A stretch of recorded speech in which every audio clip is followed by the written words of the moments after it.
So looking ahead, if innovation, healthcare innovation and transformation, all efforts continue kind of in that right direction simultaneously, and maybe we have 3 out of the 10 that are wins, what does better care or more innovative care look like in the next 5 to 10 years? That's a great question.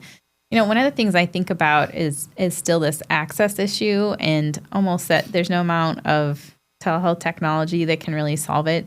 I've had quite a few people in my life lately that are in pain, they've gotten a devastating diagnosis, and the specialty appointment's not available for weeks. Months. Yeah. And so they're sitting there, what do I do? Their primary care provider is a little like, I'm doing the best I can.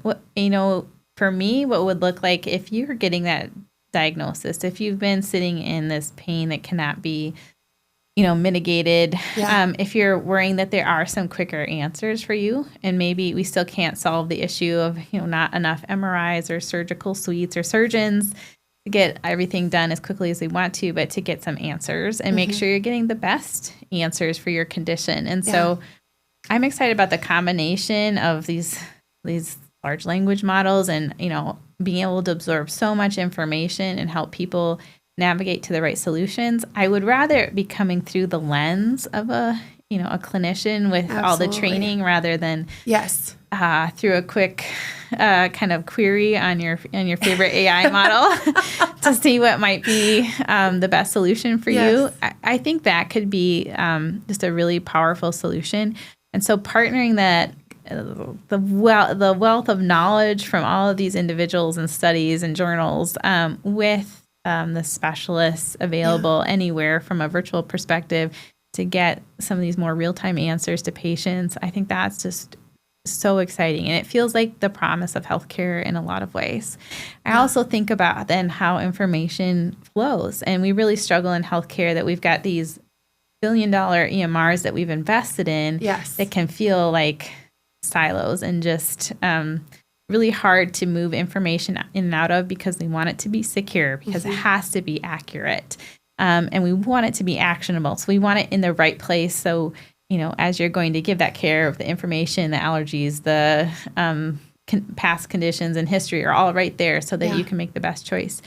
But bridging that gap is very difficult. And so again, I don't know this, but I'm hoping there are, again, AI models that can help us get the information to flow back and forth a little easier so that when you're sitting with your primary care provider, they do have your whole picture of health in front of them, and they can make the most informed decisions and help you get onto health faster.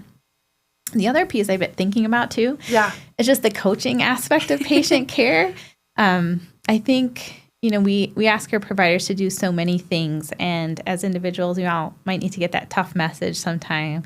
Like, it would be good if you got up and moved more. It would be good for your joints. So it would be good if you lost a few pounds. It would be great if you took better care of your teeth. Like, all these things are really important, but they can be hard messages to deliver in the busyness of a clinic. And so I think, how do you partner all the care we're getting with these self-management tools that can give patients that tough advice and maybe keep sprinkling in the tips for how to help with self-management better so that, when you're in that visit with your provider, it's that just-in-time information that you need. They can be really intentional about talking with you and then kind of leave some of the rest of that to these support tools. So make that visit that much more effective. Absolutely. You're so optimistic and positive about all things that are coming or that have happened to, like you said, grow upon. If you could say in one line, what is your optimistic philosophy or feeling about healthcare now and today, what would that be?